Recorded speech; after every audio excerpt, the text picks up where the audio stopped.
சிறுகீரை பருப்பு கடையிறதுக்கு எப்படின்றத நான் இந்த வீடியோவில் சொல்லித்தர போகிறேன். அதுக்கு வெங்காயம், சின்ன வெங்காயம், பச்சை மிளகாய், பூண்டு, தக்காளி, மஞ்சத்தூள், துவரம்பருப்பு, எண்ணெய் எல்லாம் ஊற்றி உப்பு போட்டு ஒரு குக்கரில் நல்லா வேக வைக்கணும். 3 விசில் கொடுத்து எடுக்கணும். கீரையை தனியாக நல்லா அலசி எடுத்து கீரையை மட்டும் வேக வைக்கணும்.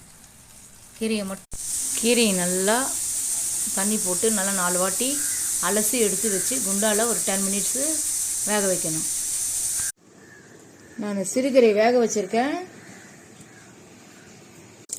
கீரை தாளிக்கிறதுக்கு கடுகு, வடகம், காஞ்ச மிளகாய் போட்டு இப்படி கொஞ்சம் தேவையான ஊற்றணும்.